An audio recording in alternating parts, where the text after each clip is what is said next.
مولانا رضا ثاقب مصطفی صاحب کے آڈیو بیانات کے لیے ثاقب پروڈکشن کو سبسکرائب کریں۔ جزاک اللہ۔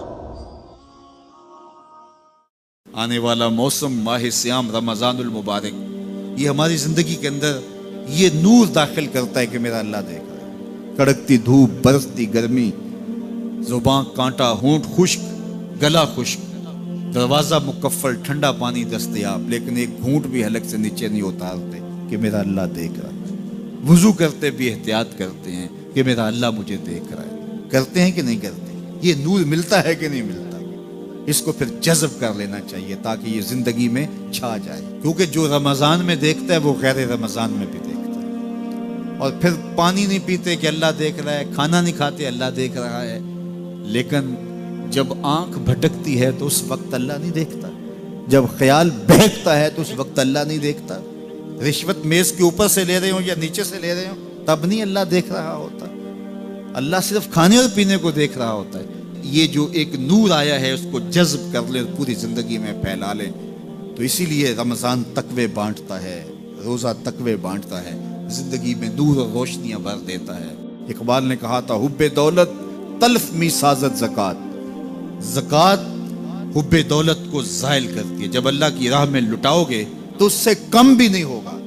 میرے حضور نے 3 چیزیں قسم کر کے کہی۔ حضرت ابو کبشہ الانماری رضی اللہ تعالیٰ عنہ سے مروی ہے، میرے حضور نے ارشاد فرمایا، اگر کوئی شخص کسی کو معاف کر دیتا ہے تو اس کی عزت کم نہیں ہوگی، میں محمد اللہ کی قسم اٹھاتا ہوں۔ دوسری بات میرے حضور نے فرمائی کہ جو شخص مانگنے لگ جاتا ہے، سوال کا دروازہ کھول لیتا ہے، اللہ اس کے لیے محتاجی کا دروازہ کھول دیتا ہے، اس کی کبھی کمی پوری نہیں ہوتی۔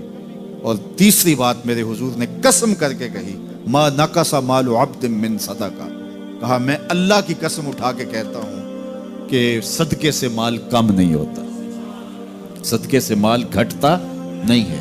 تو ایک تو مال بھی نہیں گھٹے گا، یہ ضمانت کس کی ہے؟ میری نہیں ہے، یہ رسول اللہ کی ضمانت ہے۔ ایک تو مال بھی کم نہیں ہوگا، اور دوسرا یہ ہے کہ حب دولت ختم ہوگی۔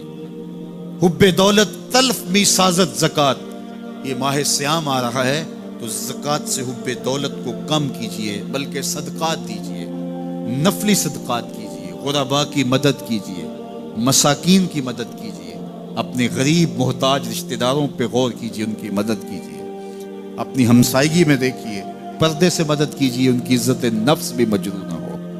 یہ جو نمائش لگا کے 10 اخباروں میں چھپوا کے لوگوں کی مدد کرتے ہیں، اس سے گریز کیجئے۔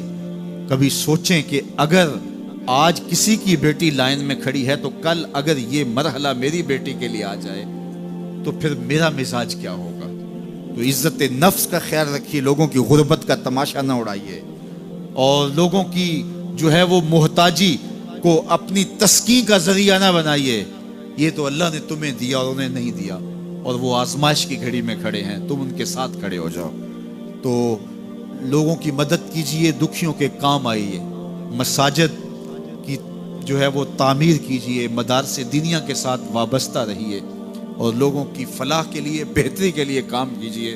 اللہ نے آپ کو دیا ہے، یہ مال یہاں رہ جانا ہے۔ میرے حضور نے فرمایا، ابن آدم کہتا ہے میرا مال میرا مال، اس کا مال وہ ہے جو اس نے کھایا یا پہنا اور پرانا کر دیا یا آگے بھیج دیا، باقی اس کا نہیں ہے، وہ وارثوں کا ہے۔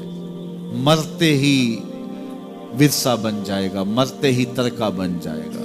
کفن بھی میلا نہیں ہونے دیں گے کہ بعض اولادیں تو بانٹ لیتی ہیں۔ اللہ اکبر، وہ گھر جو ان کے لیے بنایا تھا، ایک رات بھی تجھے اس گھر میں رکھنے کے لیے تیار نہیں ہوں گے۔ آج تیرا نام چھن گیا، آج کوئی یہ نہیں کہتا کہ پیچھے اس امام کے اور حاضر اس چودھری صاحب کے، حاضر اس میت کے۔ آج تو ڈیڈ باڈی بن گیا، آج تو میت بن گیا۔ آج خان صاحب، ملک صاحب، چودھری صاحب، پیر صاحب، مفتی صاحب، تیرے سارے ٹائٹل چھین لیے گئے۔ آج پیچھے اس امام کے اور دعا واسطے حاضر اس میت کے، آج تو میت بن گیا۔ آج تیرا لباس بھی پھاڑ کے اتارا ہے، آج تیرے انگوٹھے باندھ دیے گئے ہیں، ناک میں روئی ٹھونس دی گئی ہے۔ آج تو غسال کے رحم و کرم پہ ہیں، وہ تجھے ادھر الٹ دے یا ادھر پلٹ دے، اب تیرے پاس کوئی اختیار ہی باقی نہیں رہا۔ میاں صاحب بولے، جان دیواری ڈرونا بنے ہو تے ہاتھ نہ لاندے ڈرتے۔ آج اولاد بھی دور ہے، پوتے اور پوتیاں بھی ڈرتی ہیں، جاندی واری ڈرونا بنیو تے ہاتھ نہ لاندے ڈر دے، جنہ لئی تو پاپ کمائے اج کتھے نہیں تیرے کر دے۔ آج سارے چلے گئے، تو آج اپنے ہاتھ سے اپنی زندگی کو سنوارنے کے عمل کی طرف بڑھیں اور راہ خدا میں خرچ کریں، دکھیوں، مجبوروں اور لاچاروں کے کام آئیں۔ اللہ آپ کی مدد کرے گا اور حب دنیا کم ہوگی۔ اللہ تعالیٰ جل شانہ نے سورہ عادیات میں پہلی 5 آیات میں قسمیں کی، پھر 3 آیات میں جو ہے وہ حضرت انسان کی وہ کمیاں، کوتاہیاں جن کی بنیاد پر باقی گناہ سرزد ہوتے ہیں ان کو بیان کیا، اور اس کے بعد پھر علاج بھی قرآن نے بتایا، اور کس قدر اس کو چوٹ لگائی۔ افلا یعلم اذا بعثر ما فی القبور وحصل ما فی الصدور ان ربهم بهم یومئذ لخبیر۔ افلا یعلم اذا بعثر ما فی القبور، اے اکڑ کے چلنے والے، اے ناشکر انسان، اے دولت کے پجاری، وہ وقت یاد کر جب تو قبر سے اٹھایا جائے گا۔ اس وقت کفن بھی چھین لیا جائے گا۔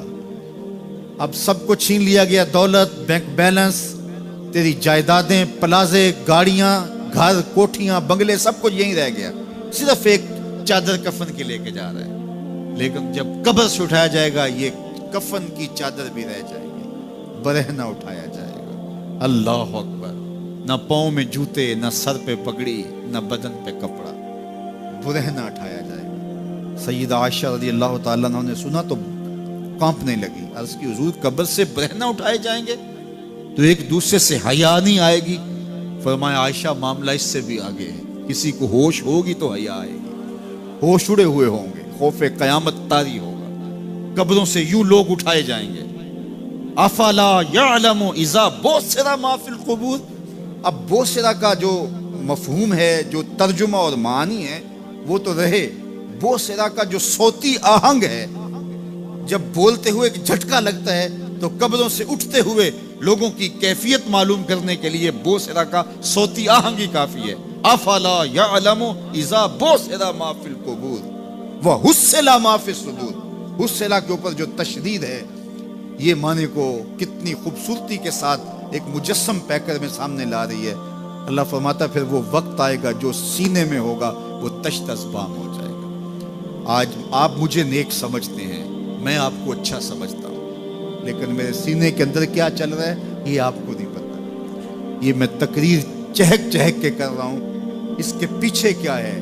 میں آپ کے دل اپنی جانب موڑنا چاہتا ہوں، آپ کی جیبیں خالی کرنا چاہتا ہوں، یا میں آپ کے سامنے پاک اور ستھرا اور بڑا جو ہے وہ نیکوکار بننا چاہتا ہوں، یا میرا مقصد رضائے الہی ہے؟ یہ مجھے پتہ ہے، آپ کو نہیں پتہ۔ آپ کہاں ہیں، کہاں کھڑے ہیں، میں آپ کو اچھا سمجھتا ہوں، لیکن آپ کو پتہ ہے کہ ہم کہاں کھڑے ہیں۔ لیکن قیامت کے دن یہ ساری چیزیں سامنے آ جائیں گی۔ وَحُصِّلَ مَا فِي الصُّدُورِ، اور سورہ الطارق میں فرمایا یوم تبلی السرائر فما لہ من قوت ولا ناصر، اس دن سارے راز کھول دیے جائیں گے اور کوئی طاقت نہیں ہوگی جو ان رازوں کو کھلنے سے روک سکے گا۔ آج طاقتور کی بات نہیں کھلتی اور کمزور کی بات اچھال دی جاتی ہے، لیکن وہ وقت آنے والا ہے یوم تبلی السرائر فما لہ من قوت ولا ناصر، نہ زور کے بل پہ، نہ زر کے بل پہ، نہ کسی اور بل پہ کسی کام کو روکا جا سکے گا، ہر شے تشت ازبام ہو جائے گی۔ وہ کتنا سخت دن ہوگا۔ اے داور حشر میرا نامہ اعمال نہ پوچھ، اس میں کئی پردہ نشینوں کے بھی نام آتے ہیں، تو وہ کتنا سخت دن ہوگا۔ وَحُصِّلَ مَا فِي الصُّدُورِ ان ربهم بهم یومئذ لخبیر، بے شک ان کا رب اس دن ان سے خوب باخبر ہوگا۔ وہ آج بھی باخبر ہے، لیکن آج کئیوں کو یقین نہیں کہ وہ باخبر ہے، لیکن اس دن سب کو یقین ہو جائے گا کہ میرا رب اس سے باخبر ہے۔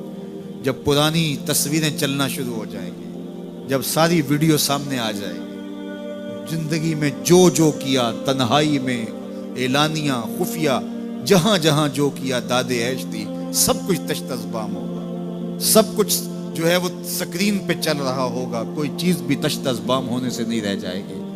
تو پھر بندہ کہے گا اوہو یہ تو سب میرے مالک کو پتا تھا، لوگوں کی نظروں سے چھپ سکا، رب کی نگاہوں سے تو نہیں چھپ سکا۔ اس کی نگاہوں سے کون چھپ سکتا ہے؟ یہ یقین آج اپنی روحوں میں اتار لو، اچھی طرح سے جذب کر لو۔ گناہوں سے بچنے کا اکثیر نسخہ ہے یہ یقین کہ میرا رب مجھے دیکھ رہا ہے۔